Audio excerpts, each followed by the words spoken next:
Okay, good afternoon, members. You're welcome to our class of today. This is our very last lecture this semester, and we are talking about disposal of public assets.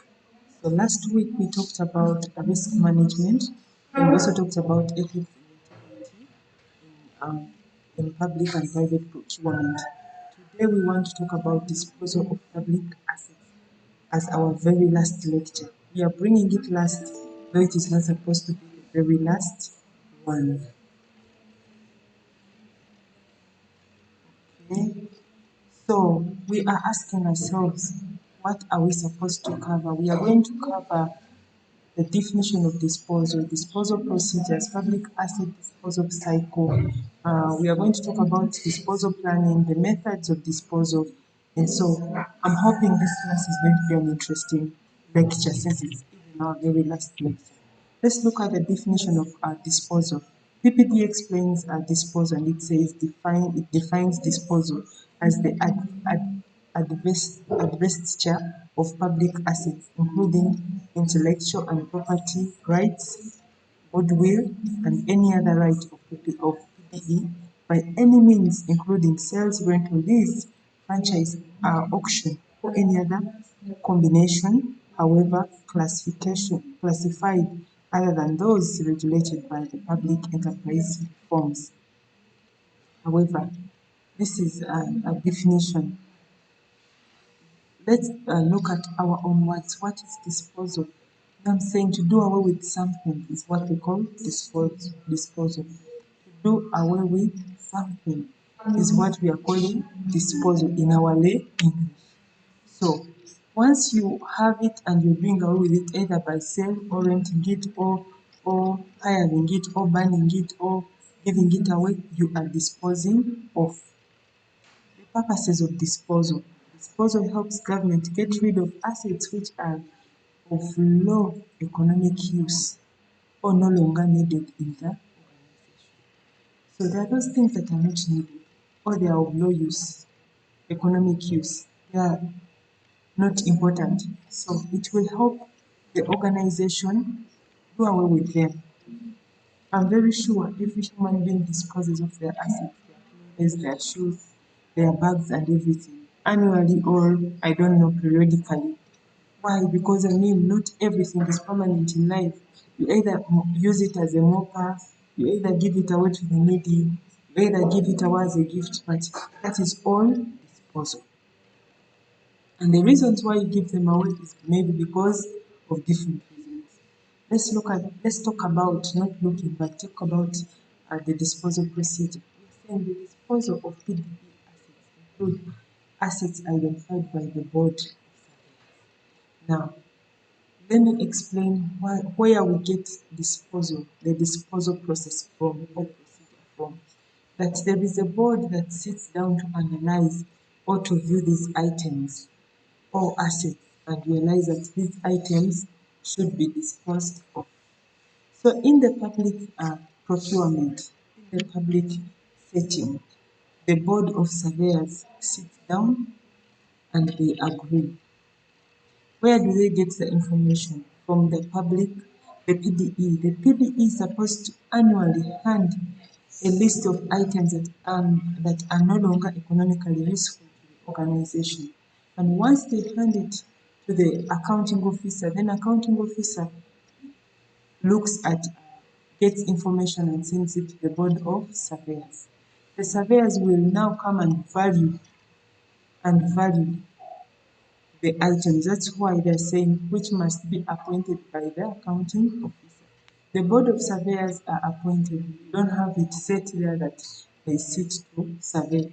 But the accounting officer will always appoint them as surveyors to go and see these items if they are useful or not useful. Once they are useful, then it means that you can't dispose them off. Now, once the accounting officer has appointed them and they have surveyed, then they sit down and send this information to the council, and the council must agree that these items are useless or they are less useful.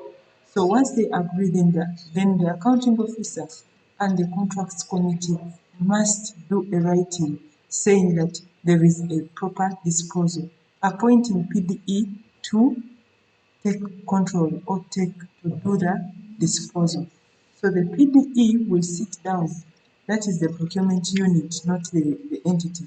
The unit will sit down and write what we call a document, a bid document for disposal that will include all the assets and everything and the value and the prices set by the surveyors of these items that are supposed to be disposed of. I'm hoping we understand. It is not the process. I'm trying to tell you the procedures where we get disposal from in the public setting. In the private setting, it is almost the same, but depending on the different organizations and their management. Sometimes, maybe some organizations say it is the CEO who says we dispose. Some organizations, it's only procurement that takes over, or finance department that says we should dispose. So the private sector, they don't have a set arrangement. The public sector, the set arrangement is within the PPDA Act. Okay, let's look at the records of disposal of PDE assets must contain the following documents. Which documents do we need for us to be able to say we are disposing? The request to initiate disposal proceedings include a report of a board of surveyors. Yes, they must have a go-ahead to say, please let's dispose of from the board of surveyors, a copy of an invitation notice, a copy of bid document, a report of inspection. All these items, the minutes of meetings, must be put in records or kept for you to be able to say you are going to dispose of as a procurement. The document for disposal should include. Now, remember he said the PDU will produce a big document for disposal. Where does it get it from? From the contracts committee that was communicated to by the accounting officer and the board of. So they get this document, and what is entailed in this document? The first thing is the description of the assets. The assets, they must describe every asset that is going to be disposed of. The statement that the asset is sold on an as it is, where is basis. So, in other words, when we are disposing of, we don't say we are going to carry it for you, or maintain it for you, or first clean it for you. The document must be put saying you buy it the way it is. Don't expect us to start saying we are going to maintain it for you. The location, the requirement for bid, security, the deadline, all these must be in the bid. There are very many conditions here. Payment procedures, how much you're supposed to pay per document, which method of disposal you're going to use. All these are supposed to be in the bid document for disposal. Public asset disposal cycle. Now, let's look at the cycle or the process that the public follows to dispose of these items. Planning phase. They start with planning. They sit down and plan. Initiation of disposal phase. So, who is going to start to, where is the disposal going to start from? Is it starting from the department A, department B, and who is initiating it? Who is starting it? Is it the user, the BDU, or because the users are supposed to come up and say these items are no longer necessary? But if the user still wants them and the BDU or the accounting officer is saying we don't want it, then there should be a big problem. Valuation of asset phase. The valuation. Now, this is where the surveyors come in. They must come and evaluate and say, okay, these things they have given us that they are no longer needed. Let's see them if they are really useless and how much can we value them if we sell them to other people or ban them or do anything with them. Select and approval of disposal method. They sit down and say, this is the method we are going to use. Then they invite potential bidders by advertising, by mail, etc. Receipt and evaluation. Receipt is now the bidders coming to pay and bid for the items. Contract award is when you have won the item and you're supposed to take it. They award you with a letter saying, please, you have won this car, this vehicle, this mat, this computer, come and pick it. Contract management. They also manage contract. When do you pick it? How do you pick it? How do we transfer the item from our name to your name? Is what we are calling contract management. What are the legal requirements for planning and disposal of these assets? Because even law has to come in. Don't wake up early morning and say, I disposed of and then it is okay. You must know that the law is there to protect the bidders, is there to protect the citizens, and therefore ensure that as you're disposing of, ensure that you include or you read more about what the law requires of you. And the requirements are some of the laws that guide for while managing the disposal process in the PDE is outlined below. Public finance and accountability. These are the regulations. I want to read more of the avoid emergency disposal, the rules, because these are the ones that are key. Disposal planning must be rationally planned in such a way as to avoid emergency planning, avoid debt requirement, avoid splitting of requirements, integrate, dispose of all assets in PPE. All this must be done. Don't wake up early morning and say, because they've said I should dispose of them, I should just wake up and dispose of. It's not an emergency. It is not abrupt. Don't wake up and break the car. You sell the engine alone, you sell the tires alone. No, it is not scrap. So those are some of the legal requirements. I'm hoping I have not read all of them for you. I'm hoping you can understand me. I want to look at the roles and responsibilities of different stakeholders. I have only put the roles and responsibilities for user departments. However, we have user departments, accounting officer, we have all the stakeholders, just like we have said, the surveyors, we have the PDU, we have the contracts committee. So we have been putting the roles. I have identified one, and I'm requesting that the class or the members will also take initiative to get the roles of the other stakeholders remaining, just like I have mentioned them. Okay. Disposal planning. What is disposal planning? Disposal planning may be described as the act of scheduling assets of a PDE as an annual basis for purposes of disposal. So once you sit down to plan, it means that you're scheduling assets of the PDE for disposal. A good example is you see I just disposed of very many items. They sat down, they planned, they assessed, they surveyed, and made what we call reserve prices. So every item they were selling, they had their own reserve prices set by the surveyors, and they were just selling. They looked for bidders, and people turned up and bought the item. And so that is what we are calling planning, in other words. Planning, sitting down to schedule when and how you're going to dispose of the pieces of disposal plan. Why do we plan? We know very well why we plan. To control costs, we plan to avoid emergencies and risks, we plan very many surpluses, very many things, reasons why we plan. Content of the disposal plan. What is entailed in a disposal plan? This is very key. So don't sit down and say, hey, we'll just plan. One is the disposal plan of the PD should capture the following content.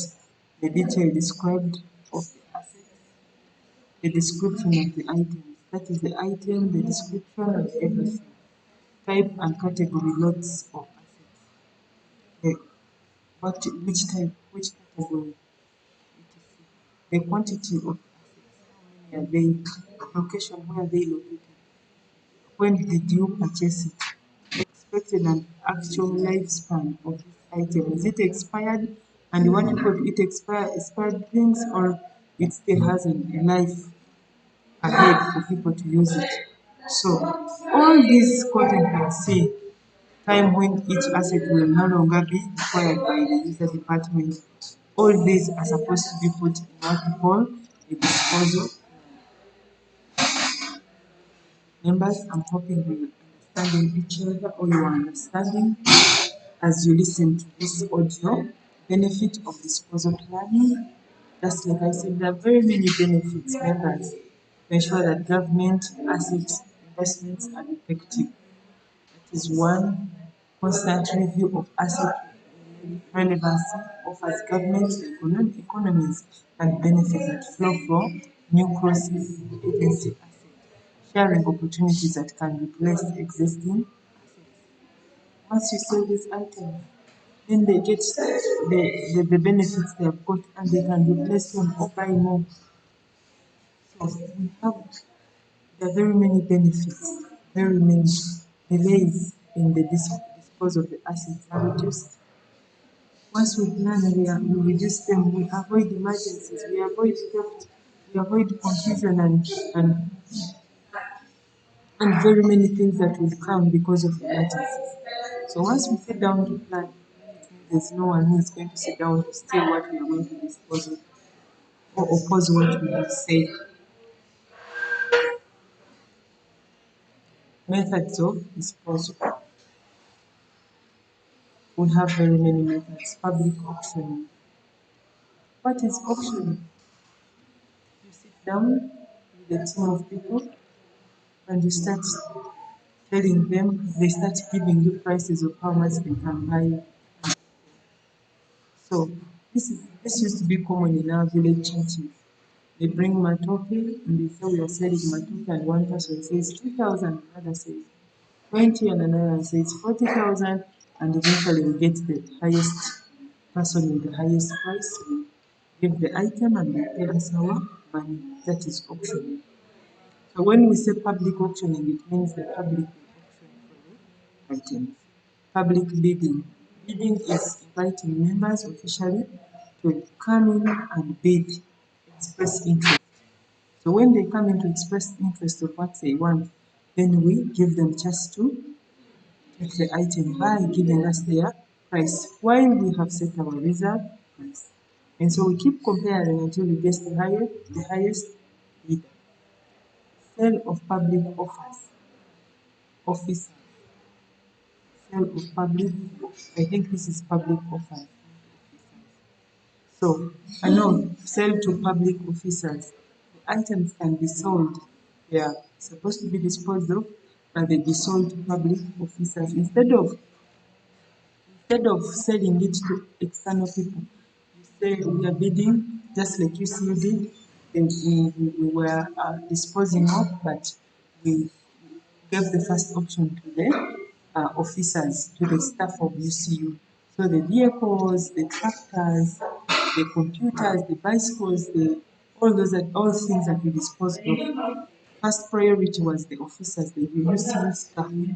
And so we're selling to UCU staff and everything was sold, nothing remained. So it means that we don't need the outside people to buy the items again. Direct negotiation. Direct is coming face to face, the seller and the people disposing of the items. Trading, you can also trading and make sure that the item is disposed of. Transfer to another PDE. Instead of saying mostly government, this car is being sold. A good example, you see would have said, okay, main campus is disposing of two vans. We are now, instead of disposing them off, let's give them to Mbale campus to use them. Let's take them to our campus of Arua so that they can use them as vans. That is transfer. So all these are methods of disposal. Members, once again, if you don't understand anything, feel free to always meet me on Monday at main campus from morning, that is from 8 up to 5 at main campus Monday.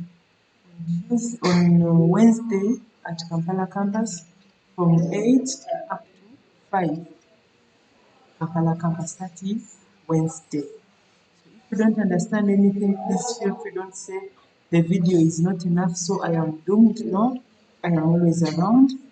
Mr. Moss is always around. So you can even meet all the procurement lecturers to make sure that you get the content and understand it better. Setting a method of disposing assets in public procurement. How do we set these methods? Factors to consider when we are setting methods. Potential market value of an asset.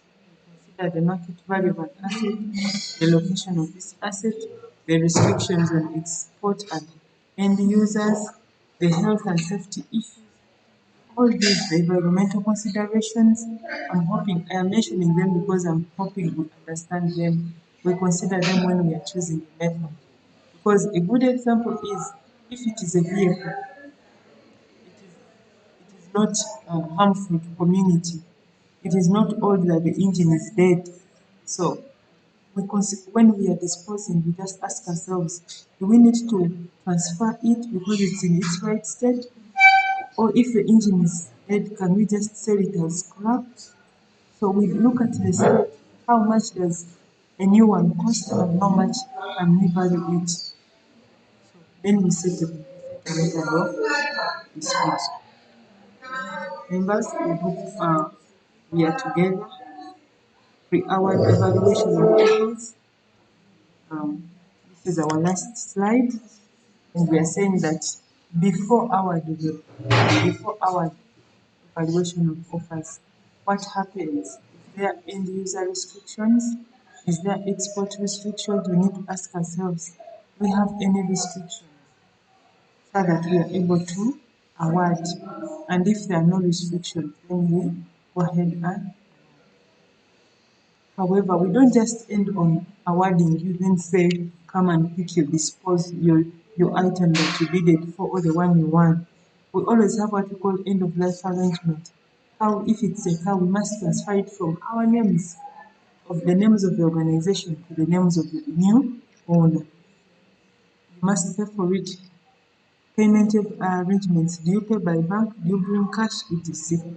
Necessary approvals. Do you need approvals or that is the beginning and the end? So all these are very important in disposal. Today, members, we have just talked about disposal of public and private assets. So I'm hoping we have understood.